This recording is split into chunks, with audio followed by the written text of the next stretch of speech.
Well, hello everyone. Thank you so much for joining us on the EPIC conference. My name is Saunderson, and I'm an assistant professor of information systems at McMaster University, and I'm going to be chairing today's session on staying connected. We'll be getting into a bit more about, what that is and sort of what the theme and topics that we'll be getting into today are. But just before we start the session, a couple things I'd like to note. EPIC conference sessions are taking place on Zoom most of this week from 12 to 1, with the final session taking place tomorrow. We encourage you to attend as many or all of as you can, and check out the Age Well EPIC conference page to download the program, which has all kinds of different details on the challenge areas and things that are going on. Today, I'm going to give a little bit of a presentation just to introduce this idea of staying connected and also, plug some of my own research. And we'll, after that, be enjoying two really cool presentations about some research that's going on with about a 5-minute Q&A following each presentation, and then followed by a Moving the Dial presentation, which features a supported startup. And then finally, after that, hopefully we'll have a little bit of buffer time at the end where we can get some open Q&A for different panelists and people like that. But that said, I'm not going to get into introduce everyone today because, well, we'll be doing that when they talk. But in the interest of time, we're going to jump ahead. I'm going to ask you if you do have any questions as they come up during presentations, please try to use the Q&A box to ask your questions. I think there's a chat that's open as well, but the Q&A is where we'll be looking at when we start going live to the questions for your panelists. And then generally speaking, this is an opportunity for you, all of our attendees, to sort of contribute to the discussion, ask some questions, maybe, get your name heard a little so that you can maybe have a follow-up with one of these amazing panelists. But this session is also being recorded, so there will be links distributed later to playback on the EPIC webpage and also on the AgeWell YouTube channel. So if you either are double screening right now or there was another session on a different part of this week that you heard about that you really wanted to check out, please feel free to go there. So without any further ado, let's get into a little bit more about first what AgeWell is, for those of you who haven't had a chance to see one of these webinars yet, and then a little bit about the Staying Connected area and some of my research. So AgeWell is a great organization that I've been a part of for, almost a decade now, since back when I was doing my PhD. The vision of the group is to really be a leader in technology and aging within Canada, but obviously, share those benefits around the world. Lots of really cool and interesting research and different activities and things that go on. Generally speaking, that mission then becomes to develop a community of not just researchers and older adults, but of course, caregivers, partners, future leaders, and now more and more we're getting into entrepreneurs, people from policy perspectives, and all kinds of different stakeholders, really with that common mission of accelerating technology-based solutions that make a difference to people's lives in Canada and, again, beyond. What started has grown and swelled into a pretty broad network now of over 5,000 different engaged older adults and caregivers, 50 different universities across the country, over 300 researchers. We're just coming up on about 1,500 HQP, which is pretty amazing when you consider all the people that have gone through the doors of AgeWell. Lots of good international work that we've done as well, and more startups as we start to get more of our fingers into the entrepreneurial pie as well. And so you can see a bit of a breakdown here of all the different stakeholders that are involved across Canada, from both geography, from the areas that they hail from, and then of course, what their focus is. Are they more tech-driven people, more policy, or different types of services? Today, we're going to be talking about the theme Staying Connected, which is all about sort of strengthening the ties that we have between each other, still using technology. So how do we support older adults and caregivers by using technological tools, but in a way that doesn't dehumanize us, that still ideally brings us together and keeps the humanity of us going on? So different technologies that you're going to hear about both today, but more broadly in this theme, could be different, obviously, social apps or networking sites, telepresence robots, different hearing aids, or other kinds of technologies that are really designed to, again, bring us together and ideally highlight as opposed to erode our humanity. Now, I talk a little bit about those words like dehumanization and eroding and sort of highlighting our humanity because I do some kind of interesting research. I'm also the director of the Research on Artificial Persons Lab, the RAP Lab, and we basically look at technology through the lens of why is it that us strange little humans sometimes tend to defer to these things almost as though they're people. I know that feels kind of weird, but some part of your subconscious, when you say good morning to a robot or you call it he or she as opposed to it, maybe you've actually given it a name. All the robots in my lab have names, and we like to call them that because there's this weird, hardwiring that we have to be connected to technologies in our world. We're so interested and hungry for social connection that we often will forego reality to sort of defer to these things, kind of like they're people. But technology can also be a great mediator. It can also be something that acts as an extension of ourselves. Now, the challenge with my research and with probably most people's research in this space is how do we actually enable a humane connection with technology? So robots and other kinds of technologies like this, super cool, super fun. I get to play with robots all day, which is a pretty great job. But obviously, there's the creepy side. The more read of you might heard things like the uncanny valley effect. Everybody, these days are looking at what's going on with ChatGPT and some of both the really incredible things that you can do with it, but also the kind of dangerous and scary things that are going on.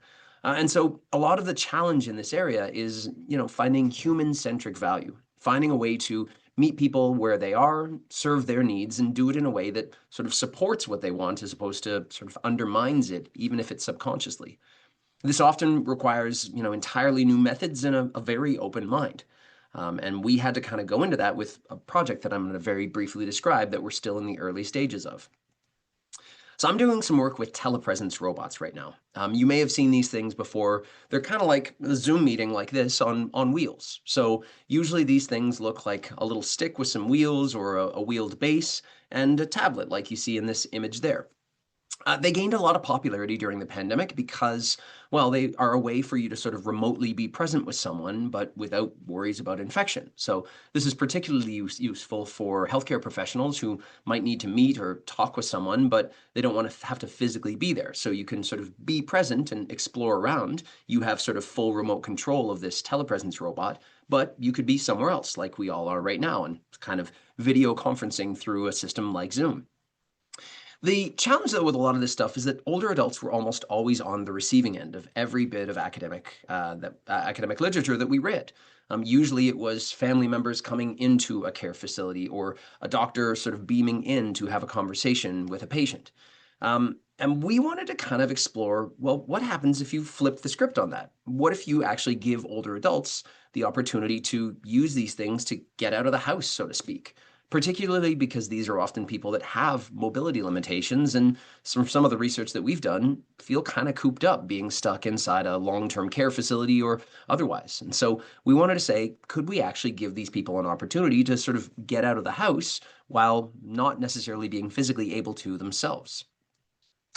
But again, a big part of this was finding that human-centric value. The last thing that we wanted to do was jump in there and try and shove some technology down people's throats. And so the main purpose of what we did here was not assume use cases. We had them in mind. Would somebody want to visit a art gallery or a museum or maybe a festival or something like that? But we wanted to now hear what people thought about these technologies. So we designed just some qualitative co-creation sessions and we started hearing about what people were interested in. And the cool thing is we are starting to hear some use cases, but not the things that we thought. So we all thought that, yeah, a museum or an art gallery would be a great thing to do. But what we're actually hearing from a lot of people is they just miss spending time with certain friends that they don't have the ability to travel to anymore, or they miss sort of getting outside. And even simply the idea of getting outside through a video screen is not so terrible that they'd still be interested in doing that. And so this is now something we're continuing to explore, but this is potentially a viable option because these things aren't crazy expensive. They're not one of those $100,000 robots. They usually cost a few $1,000s, but you don't need to have one yourself. You can simply have one that we all beam into. You could have 20 people using it in one day if everybody kind of had their 10 to 20-minute time slot. And so we're now starting to look at how these technologies can be leveraged by groups of people to go out and do the kinds of things that they want to do. But now we're into the next phase of the research, which is we have to think about the design and usability of these systems because sadly, as many of you know, technology is historically not designed for older adults. So that's just a quick sneak peek of some of the stuff that I'm doing and hopefully gives you a bit of a sense of how technology can be applied in this kind of a theme of staying connected. Really, we're, again, focusing on giving people the opportunity to connect in social ways through technology and through using incredible technologies like the ones that you're going to hear about just now. Oh, sorry about that. I'd like to now turn things over to our first presenter. So let me just stop my screen sharing here, which of course it has now disappeared.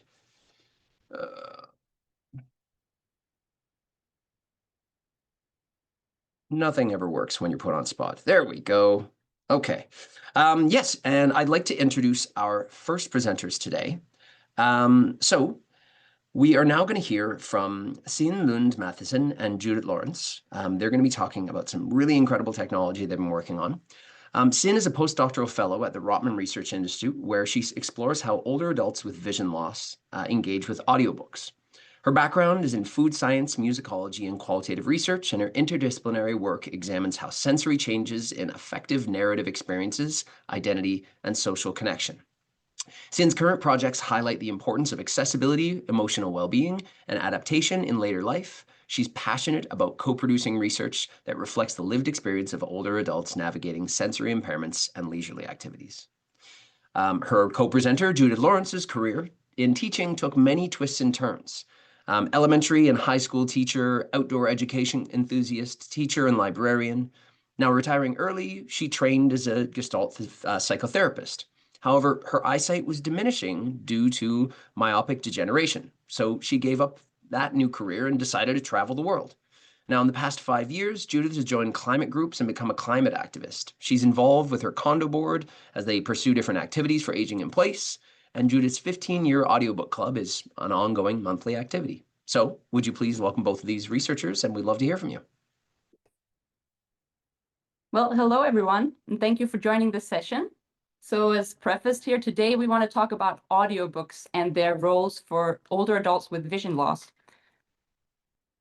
This conversation that we're about to have is grounded in a qualitative study that I conducted here at the Rotman Research Institute at Baycrest, where I interviewed 11 older adults with vision loss, asking the simple question, how have you experienced the shift from print reading to audiobook listening? And this presentation brings together two perspectives, so mine as the researcher, and then I'm joined by Judith, who participated in my study. And you really bring a rich and reflective lived experience to this conversation. So together we have structured this presentation more as a dialogue, moving through 3 core chapters that emerged from both my research, but also from Judith's personal story related to today's challenge area of staying connected. And those are staying connected to material, staying connected to others, and staying connected to voices. And through this conversation, we hope to show how audiobooks are much more than just substitutions for printed books. Instead, we want to frame them more as relational technologies that can support various forms of connection in later life. So let's begin with the most obvious form of connection or immediate form of connection that audiobooks support, and that is access to narrative material. And Judith, as a person with vision loss, you have witnessed this shift between the media firsthand. Could you tell us how access to books evolved for you and for others in your community after vision loss? Okay, thank you. Well, as a former teacher, I really read all the time. And then when my vision loss was such that I could no longer read print, I would feel lost. I would go to the library and cry. And eventually, though, I found audiobooks through the library, but they were just sort of Westerns and romances. And I wanted more content. Through CNIB, I managed to get cassette tapes and eventually CDs. These were volunteer read books, so that gave me more content. And eventually that became more through CELA, the Center for Library Accessibility for Blind. And I now have lots and lots of content to enjoy, but I still feel, oh yeah, and there was also PAL, which is if I needed particular books, if I was teaching something to later life learning, people would help me by making those books accessible. And as it is now, I have lots of books, but I'm still feeling kind of sad when I go into a library. Yeah, you've really witnessed and seen this evolution of new technologies and formats, and embraced them to be able to engage with narratives. But you've also seen how others struggle. Can you talk a bit about those challenges? Yes, because problems arise when devices break down and they can't be repaired easily, or they're too expensive to buy because it's a niche, place. And so people like who use CDs, now they're being phased out through Sella. So that person who cannot use the interface of a phone, I use the phone to listen to my books, but because of her arthritis, she can't use the phone. And there are problems like that that continue, as I see in my book club, because people come without being able to read the book. Yeah, Yeah. and those reflections echo what we heard across interviews in the study. This expansion of accessible content has really been transformative. There's a lot of material available out there, but the experience of access depends on more than just availability. Participants pointed to digital navigation, hardware reliability, the absence of hands-on training as major barriers. So that access to material is shaped by larger support and design infrastructure. So moving on to another form of connection that audiobooks can provide, and that is many older adults that we spoke with talked about the social world of reading and how books are not just consumed individually, but often also shared, and especially through book clubs. But Judith, you didn't just join a book club 15 years ago. You actually started one. Can you tell us how that came about? Oh, yeah. Well, when I moved from Mississauga to Toronto, I wanted to experience my audiobooks with other people. And I didn't know anything about the blind community at that point, but I joined a blind advocacy group and invited them to come to my condo as a venue for audiobooks and a club. And that worked out very well. It's still continuing today. So, yes. Yeah, I think this would be interesting. Could you walk us through what a typical book club meeting looks like for you guys? Well, I'm sure many of you belong to book clubs, but we start off, it's about, as I say, monthly, about 10 people with guide dogs and things like that. And we have lunch and, finger food for blind people, but always someone brings a salad. So we have to have that. And then we have a check-in. That's really important. The check-in is a time to really tell what's going on in life. And I think that's what made the book club as much as important as the books. We've gone through many, many transitions in life together, deaths, illnesses, family transitions, and we've been supportive of each other. And of course, also when eventually we have the last hour for the book itself, and often the book content will help us to relate in other ways to each other. And yeah, so it's been an important part of the book. Yeah, that's a really Club. powerful point. And also something that was prevalent across the interviews. Audiobooks were described by participants as a pretext for community, actually.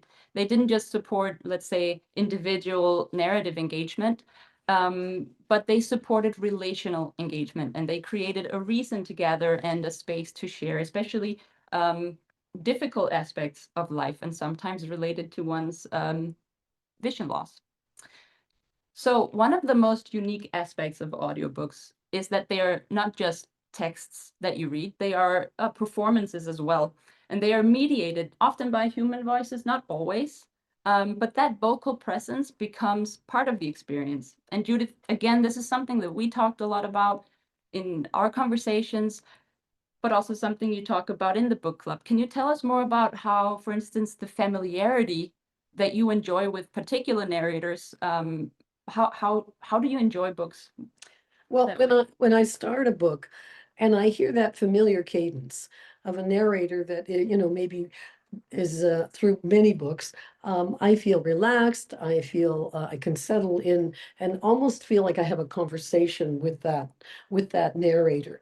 And so, and that happens a lot. And with people in the book club, they often reflect on various narrators. We'll have discussions about narrators.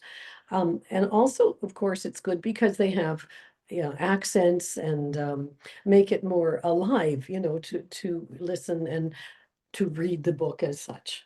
Yeah.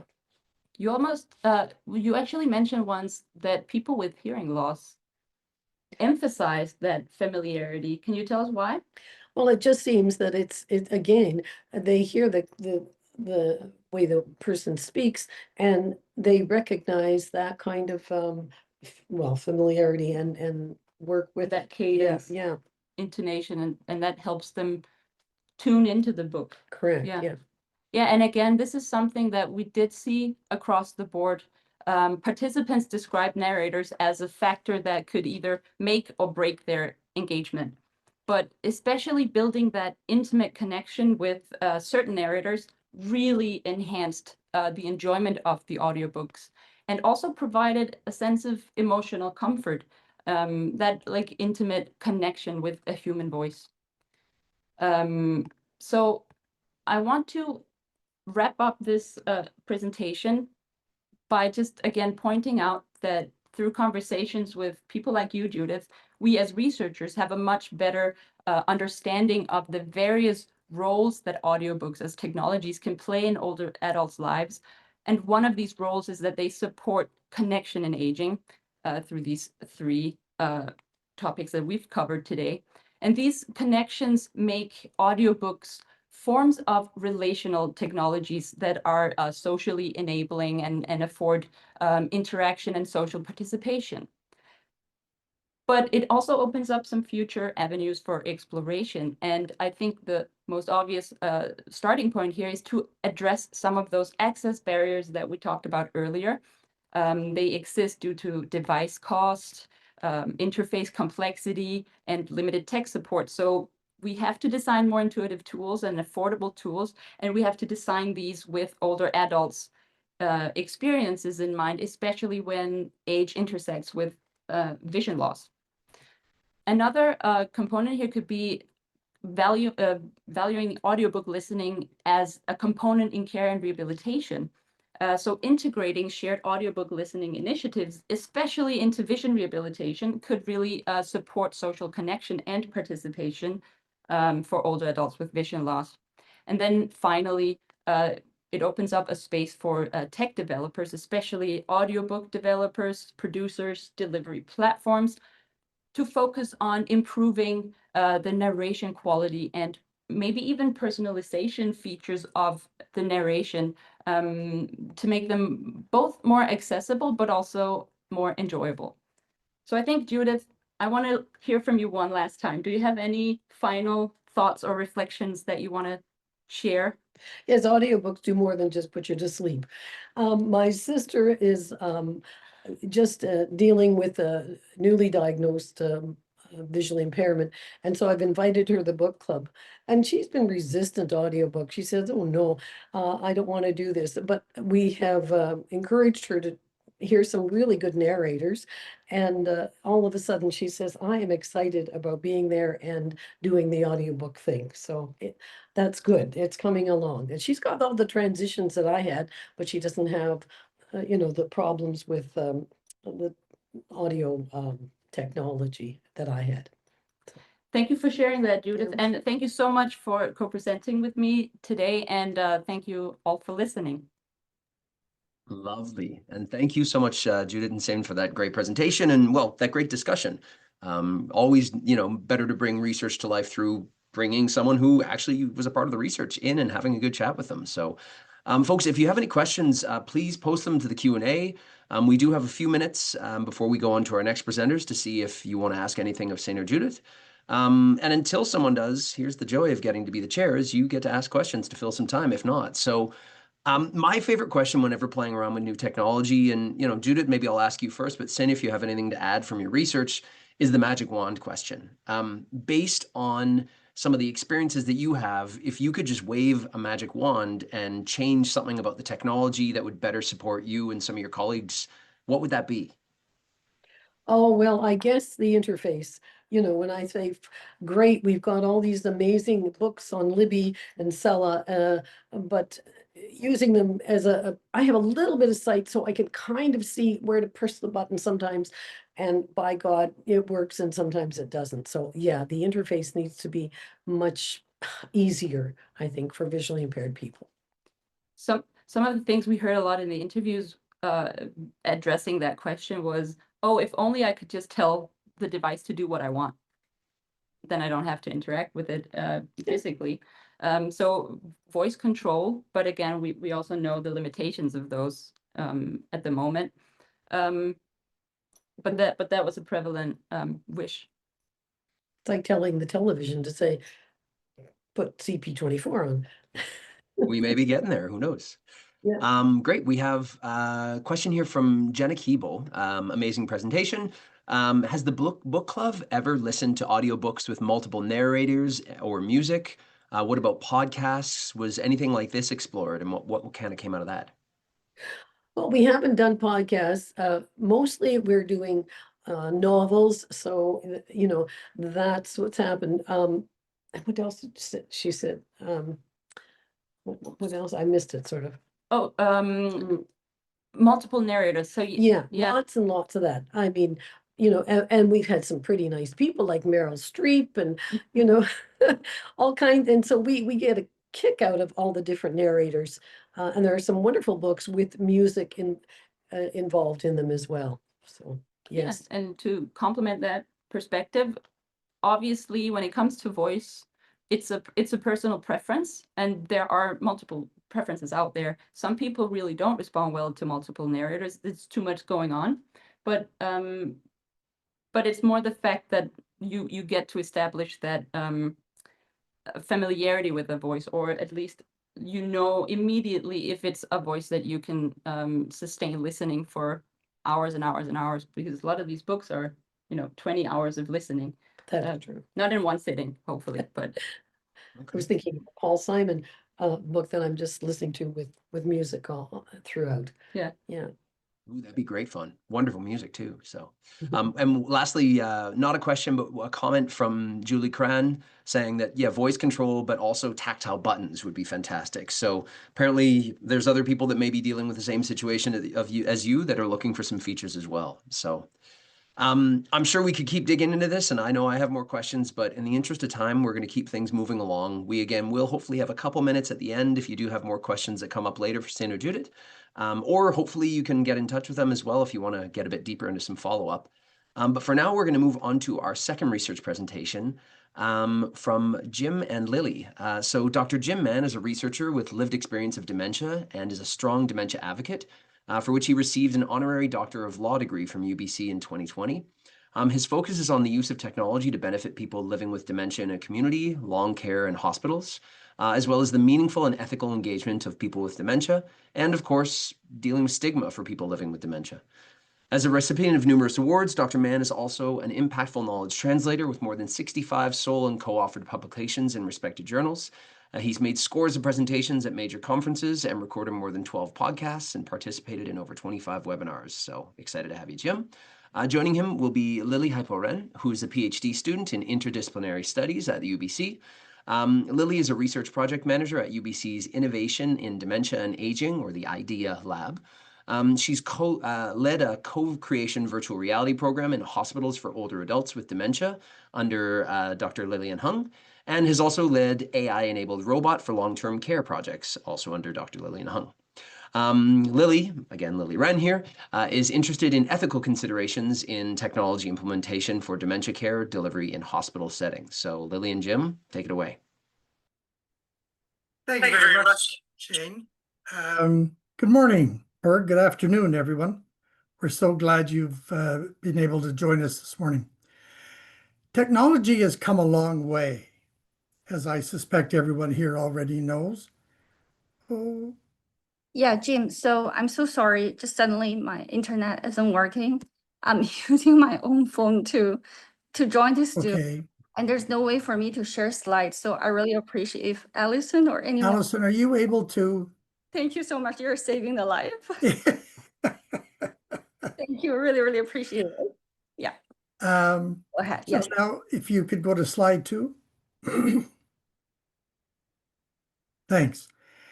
Technology has come a long way, as I suspect everyone here already knows, and offers so many new opportunities in life and in health, and for younger and older people. One opportunity technology presents is helping address loneliness for some residents in long-term care homes and increasing socialization opportunities. Research on virtual reality, VR technology in long-term care homes has focused more on the technical aspects of implementation and not always on the personal uses and ethical issues of VR in aged care settings, which was the focus of our research. The use of VR technology in long-term care homes and its ethical use. I personally hoped it would have an impact on residents' quality of life. Next slide. Our objective in this study was to compare VR's appeal, acceptance, and ethical use in long-term care residences, both in Canada on the West Coast and in one of our metropolitan Vancouver health regions, with similar surroundings and use in the Czech Republic, and identify common and unique challenges between our two settings. And for example, residents in our long-term care homes are more culturally diverse than those in the Czech Republic. Next slide. The project in Canada was led by principal investigator Dr. Lillian Hung, the founder of the Idea Lab. We delivered the VR program in 5 long-term care homes and in 2 dementia care units in the health region's main hospital. And through the VR programs, many visual options were provided to residents and were used for individual or small group sessions for as little as 5 minutes to as much as 1 hour. I have to say, it really was wonderful to watch and listen to their reactions while using the VR. And next slide. The project in the Czech Republic was led by principal investigator Dr. Vera Sushamalova at the University of South Bohemia and included one 250-bed long-term care home. As you see in this slide, VR goggles were used as residents traveled, toured their local town, or embarked on a hike. Next slide. Okay, thank you very much, Jim. So we would like to share with you that some lessons we learned from the use and implementation of VR in long-term care homes from 2 countries, and also something to consider in our future development and use, especially for people in long-term care. And what guided our critical reflection is the human rights approach. Next slide, please. So if you scan our QR code here to read the full paper, we have 6 lessons learned, and we would like to feature 4 here. And yeah, let's start with the first one. So we really want to highlight that leaving no one behind. Everyone deserves the right to access and benefit from VR. So here we want to point that currently the VR development is predominantly led by industry. So older adults could be overlooked, especially those in care homes and with some impairments. And we also want you to join us in challenging this assumption together that VR is not for older adults with dementia, or VR is not for older adults. So that's why I'm so thankful to co-present with Jim through A12. Yes, I see that big smile from Jim. Yes, and also we want to consider power dynamics when introducing VR to older adults. So especially respect them by asking, using lay language, like, do you feel like watching this? instead of, just don't assume and then just say, this is not for him and pass on to another person. That's right. Yes, thank you. And second point is, overall, we see long-term care home is experiencing staffing crisis. And so there's a lot of what if in people's mind, that what if this older adult is so excited by VR that he stands up and fall? And what if this VR triggers the person's homesick and he really wants to go back to his neighborhood? So a lot of long-term care homes, they don't have these resources, human resources to support to support their mental health, and also, technology thing, troubleshooting, maintenance. So yeah, a lot of work needs to be done here. Yeah. Next slide, please. And here are not only lessons learned, but also something to consider in the future development. For example, in Vancouver, we have really diverse culture. So what we are doing here is we're co-creating with family partners. You see Miss Lily Wong, our family partner, starring in the center, and our patient partners here. We went to a dim sum restaurant and just put our 360 camera in the table, and then we're celebrating birthday for Lily Wong. So by having this video showed through goggles or projection to the wall, we are addressing cultural diversity here, and hope this just brings that the persons, especially from Asian background, to feel more culturally connected compared with watching some general videos. Next slide, please. And we also want to acknowledge that VR is actually a good opportunity to stay social connected and included for older adults. So over the left side, we see in Canada side, people are just watching classic movie together because that is the habits they have in common for that cohort. And to the right, in the Czech team, they are the team showed them I think it's the Prague city center, and that familiar places give older adults feelings that oh, I've been here and been there. So these are all opportunities to help older adults open up and have more conversation with staff, and that helps staff's care delivery as well because they know more about this person now. And we also want to highlight that VR content should be age appropriate, so we shouldn't infantilize older adults in this process. So we cannot just assume, okay, this person is cognitively impaired, let's just show him animation. So we don't want to do that. Yeah, we always want to ask people's preferences and respect them, like, when is a good time to watch, and we can always come back for this. Yeah. Next, please. Yeah. Ty šišky veliký dole.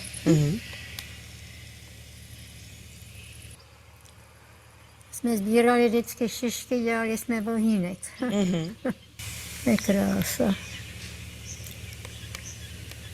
Podívejte se. Tady je ještě ten les zdravej, že? Krásný. So we hope you enjoy watching this small clip, and this is shared by the Czech team. They're showing older adults a walk in the forest, because for Europeans, in their childhood, they used to spend time in the forest, pick up mushroom. So all these memories, again, is let them feel like they're socially included again by this community. And next, please. Ty šišky. And we just want to thank you. We just want to thank our patient partners, family caregivers, staff, care leaders who supported us, both side, Canada and Czech side, to make this study possible. We thank our funding agencies, and also we have this wonderful teammates, volunteers. We develop the toolkits together. So feel free to scan our QR code. Our toolkit is in the Canada team is on top, and then the one at bottom is the conceptual manual created by the Czech team. And thank you so much again, HWell, for providing us this opportunity to present our work. Yes, now we are ready for questions. Thank you. Awesome. Thank you so much, Lily and Jim. And I don't even get the right to the first question because we've actually already had a couple pop in here. So from Mark Venning, we've got VR and LTC has been around for some time, talking about Rendiver. but we seem to have Oh, yeah. reached a bit of a watershed in terms of its continued and wide usage in LTC or at-home settings. And here's a question, you know, are we starting to get critical mass, I guess, is Mark's kind of question, but also the second question is, how close are we to the design of VR headsets looking less clunky and goofy, which is, I think, a very important question. Jim, like by all means, you No, you go ahead. You may. sure. So yeah, these are wonderful questions. Our highlight here is the next step is co-creating. So for example, we thank ARO for funding Dr. Han and Idea Lab in co-creating of indigenous storytelling with indigenous partners. So no matter the equipment itself being bulky or the VR program to tailor to individual needs, we always want to bring people with living experiences of dementia, family caregivers, staff to the table, and for everyone to feel safe and respected to share their perspectives, so we gain a more comprehensive understanding about people's expectations and preferences. And we are actually so a paper is under review that Jim, you're one of the co-author. Yes, we express our expectations in the VR programs, but this question is great because people should always have expectations on the devices themselves, and for those with like when I remember when we go to hospital, we have people with open facial wound, or they just have like a motion sickness. So 2D projection to the wall should work for some of these people as well. So we are always pursuing how to make this program, these devices, more inclusive. Yes. Great. And I think, yeah, Jim has something. Jim, you're just muted there.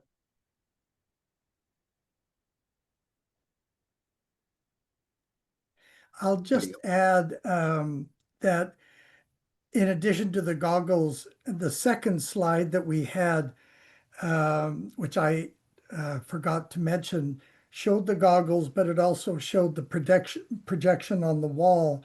But there was a little black item, almost looked like a bigger microphone, but in fact it's was used to project for individual VR sessions.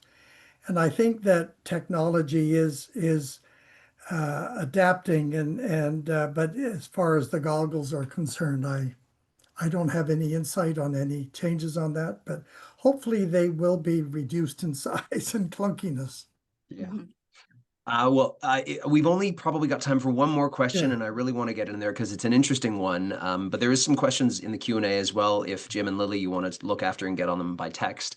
But Heather Hazlett asked, hearing about these VR experiences and the robots that Shane talked about earlier, I could see the experience augmented by combining these two technologies. Any thoughts on where this might be going in the future? And Lily, I'm especially curious to hear from you because I know that the Idea Lab has played around with telepresence as well. So any thoughts on combining VR and telepresence? Yes, that's a great point. So I remember Dr. Han had this discussion with us that we can have a really individualized video projected to the wall, or just available through the goggles. For example, this daughter or son at home make this video. Hey, mom, I really love you. Happy birthday. And then this person in the hospital, although they couldn't see each other in person for some reasons, can watch it. So that would be really sweet. So that's a little bit like combination of telerobot, yes, together with it, although it's not live communication. So yeah, I guess again, the key word is collaboration, and we all can work together to make this happen. Yes. Good stuff. Well, folks, we got a jam-packed hour, so we're going to keep moving on. Jim and Lillian, though, keep an eye on the Q&A. I know there are a couple more questions for you there that you might be able to get back over text. But in the meantime, we're going to move on to our Move the Dial presenter, Charlene Nadelin, who's the president of Amintro. Now, Amintro is dedicated to empowering families by fostering strong, supportive communities through innovative digital platforms. Their flagship platform, Amintro Friends and Amintro Family, they offer tailored resources and personalized solutions to meet the unique needs of users at every stage of life. With a focus on health, well-being, and meaningful connections, Amintro provides tools that help families thrive, stay connected, and reach their full potential. Through their mobile apps, they ensure that families have the support they need to live well, remain whole, no matter what challenges they face. So Charlene, looking forward to hearing you talk. Thank you.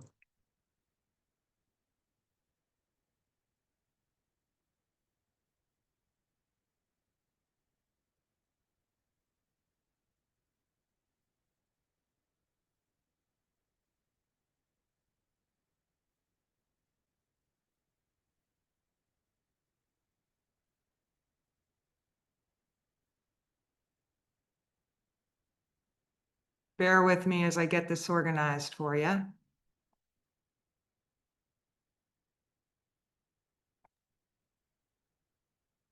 Looks good from our end.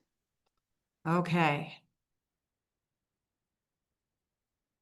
All right, so you can see the primary slide. The first, oh, Yeah. well, now I've lost everything. Hang on a second. Bear with me. Okay, I think just got to move stuff around here. All right, ready. So hello, everyone, and thank you for joining me today. I'm excited to present on behalf of Amintro as part of the Moving the Dial series. Today, I'll be sharing how Amintro is using technology to help older adults and family caregivers stay connected through two innovative platforms. Amintro is a proudly Canadian company. We build digital solutions that meet the real-world needs of older adults and their families. Our platforms are grounded in social good and informed by the people we serve. Our mission is simple but powerful: keep families healthy and whole for life. Connection is essential for mental, emotional, and physical well-being. Amintro brings people together through free digital tools, web and mobile applications that make life easier and more enriching. Amintro Friends is a free web-based social platform specifically designed for older adults. It provides a safe and easy-to-use environment where users can create a profile, connect with others, and build meaningful friendships, both online and in person. The platform matches users based on shared interests and geographic proximity with a range from 10 to 100 kilometers. This helps encourage real-world meetups and deeper connections for those who are open to making friends. Amintro Friends is all about reducing social isolation and supporting the overall well-being of older adults. It's not just about making connections, it's about building community. Users can also engage in conversations and explore curated content and events that are designed to inspire and support them in living their best lives. Ultimately, the goal is to promote health and happiness through genuine social engagement and community involvement.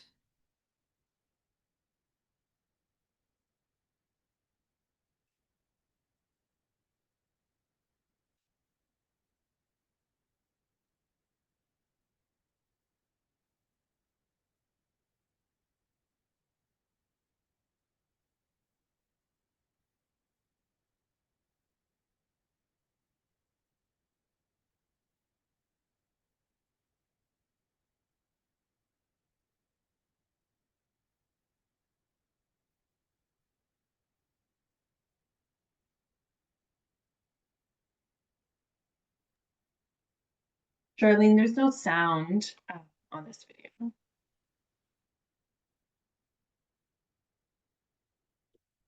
How do I? Okay, there's no sound. Well, that's not good, is it?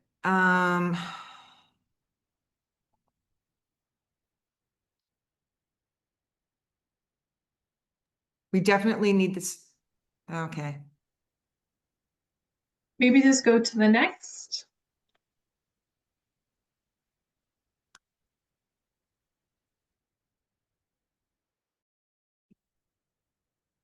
Okay.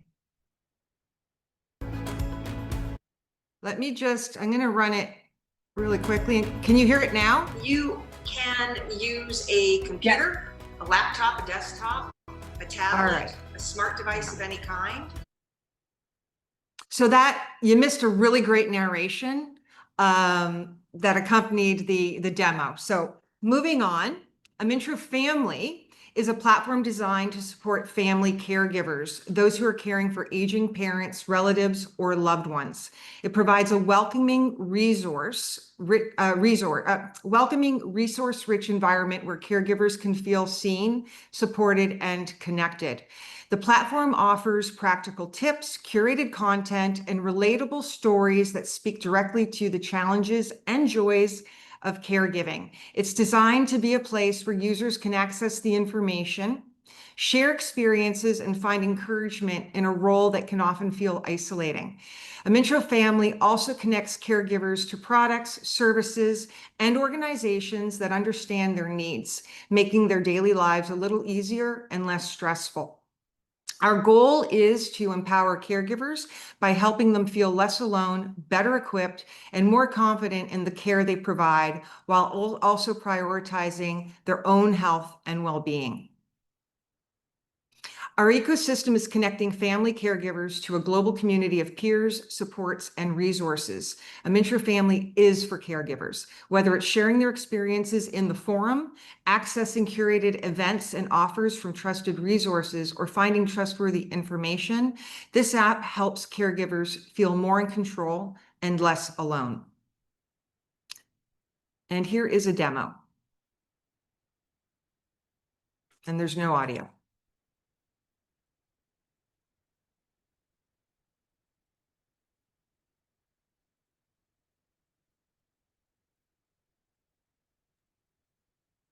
Can you talk us through what we're seeing in the demo, Charlene?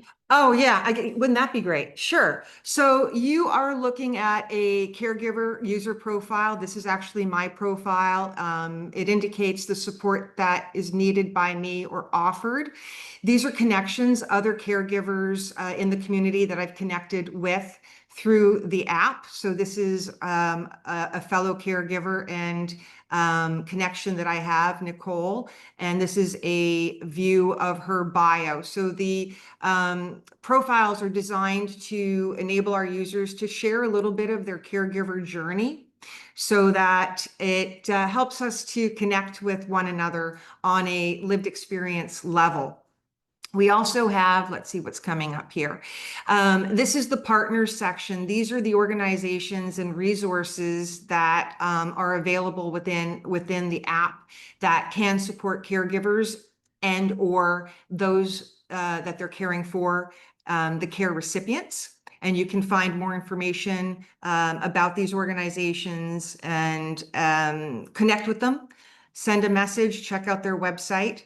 And as well, I think coming up, you'll see the caregiver forum.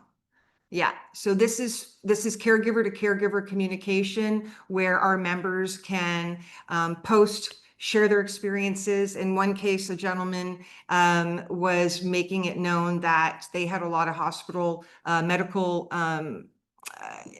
material, hospital beds and so forth that they were no longer in need of. And so he posted about the opportunity to connect with him to, purchase and or pick up these items because unfortunately his dad had passed away and they were no longer in need of those devices and equipment.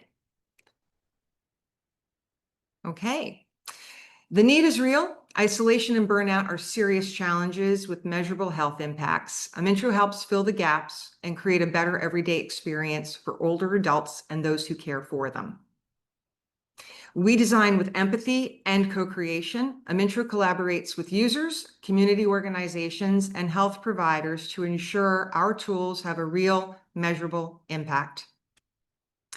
We offer thoughtful, non-invasive brand integration. It allows businesses to connect with families and older adults in a way that feels meaningful and helpful, not disruptive.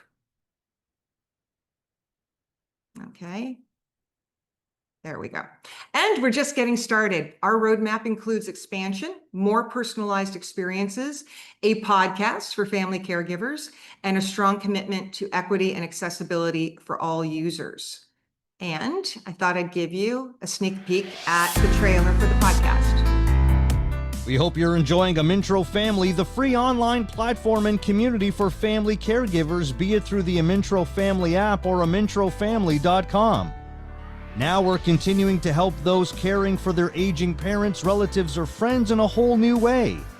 Hi, I'm Jeff Samet, host of Amintro Family, the podcast, where we continue to connect and share experiences.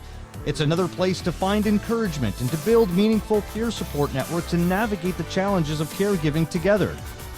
In the first few episodes, not only will we hear from the president and CEO of Amintro Inc., Charlene Nadalin, about her caregiving journey, but that of comedian and actor Gavin Crawford, who hosted a podcast about using humor to deal with the challenges that came with his mother's Alzheimer's diagnosis. Yeah, it's really difficult, I think, while you're going through it, to talk about it. And then when we were doing the podcast, I realized, like, oh, I have so many friends who are also comedians who are also going through this. And if we just sit down and we kind of unfiltered just talk about our experiences, you know, we might be able to like just share like kind of grief and laughs at the same time.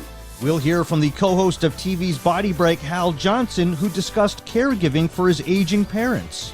I think what I found in this process is with her dementia or her memory loss happening, don't correct her. Don't do the constant correcting. And I found that, I know one of the reasons that you would correct her, because you almost think that you're trying to fix her. And it's almost like you're angry, your tone of voice is one of frustration. And I found that I think that part of that is that you're sad. We also sit down with caregiver Patty Atwell just a couple of days after saying goodbye to her 99-year-old mother.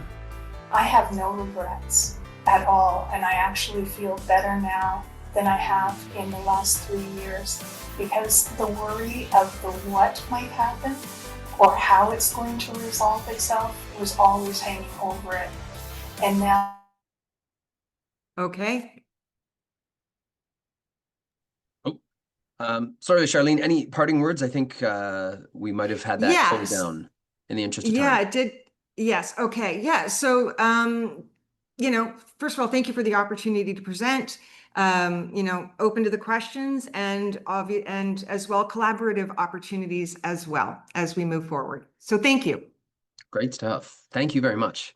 All right, folks, we've only got a few minutes left and we want to be respectful of your time and wrap at 1. So now we're going to open it up to see if there's any questions broadly for all of the panelists or anyone in particular. I'll get us one started just to kick us off. We've obviously had a lot of solutions here that talked about addressing social isolation, and we have some really cool technologies to do that. But I want to actually take a step up. How do we get people to take social isolation seriously and recognize the importance of social connection? Because even just getting people to come out and use these things is probably a difficult step in and of itself. Love to hear from anyone on how you've approached that problem. I mean, I think that we're all vastly now very aware and less ignorant about the fact that social isolation is an issue, a global issue. I mean, thank you, COVID and lockdowns and the pandemic, because it put it on the map, right? And it was a very equalizing situation where it no longer was restricted or you know, exclusive to the aging process. Right now, all of us at all ages became socially isolated and empathetic. I think we as a society have fleeting memory, and when things went back to normal for the bulk of us, you know, we sort of forgot the pain that we experienced during the lockdown. I still think that, you know, it's easier to have these conversations versus, you know, I'm no longer educating people about social isolation. We're sharing experiences and everybody gets it. And I think that makes it easier for all of us innovators and organizations that are developing solutions for this. I think a big part of it is just communicating and awareness of these phenomenal solutions. Great. Any other perspectives? Yeah, Signe. Yeah, I think Judith, you might. Well, I'm part of a condo in Toronto that is developing NORC, naturally occurring retirement communities. And we've been together, like 8 of us on the steering committee for a couple of years. And we've got lots of activities going on, about 8 or 10 activities, but we still have a lot of people who are socially isolated. And that's the challenge, is how do we get there? So actually through Circle of Care, where we become neighbor to neighbors, and we will be able to somehow, with the help of this Circle of Care, be able to access people who really might want a friendly visitor or a phone call. Plus, we are going to have a medical hub in the building as a kind of demonstration unit. So this is, but it's a lot of work from us, the people who live in the building, who wanted this because we want to age in place. Good stuff. And Lily?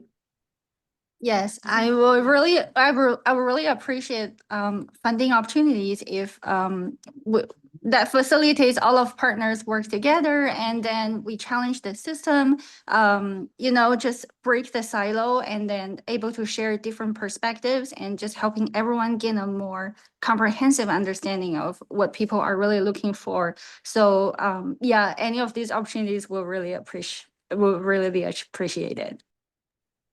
Good stuff. Well, that feels like probably a pretty good place to land this ship. So on behalf of myself and AgeWell, thank you to everyone who is able to join us. Thank you to all of our incredible panelists for your wonderful presentations and for fielding some questions, talking about the amazing technologies and research that you're doing. Again, please join us again tomorrow at the same time, noon Eastern, for yet another installation of this. But on behalf of AgeWell, myself, all the panelists, and the Staying Connected theme, thank you and have a great rest of your Thursday. Take care, everyone. Thank you. Bye. Take care.